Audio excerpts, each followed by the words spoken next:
Wheel chair குடுத்துருக்கேன். அப்புறம் battery wheel chair.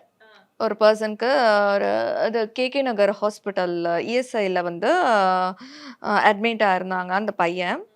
ஆ ஃபுல்லாவே இதுவாயிடுச்சுன்ட்டு, அங்க உள்ள டாக்டர் எனக்கு ஃபோன் பண்ணி பேசினாங்க.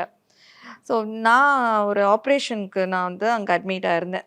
2024ன்னு நெனைக்கிறேன். ஆமா. அப்போ அட்மிட் ஆயிருந்தம்போது எனக்கு பிளட் தேவைப்பட்டது. ம். யாருமே எனக்கு ஹெல்ப் பண்ணல.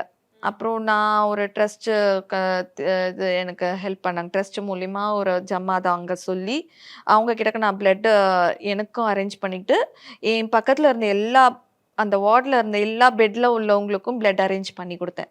ஓகே. அவங்க மூலியமா. ஆ. அதுலேருந்து அங்க உள்ள டாக்டர்ஸ் எல்லாருக்கும் என்ன ரொம்ப பிடிச்சு போச்சு.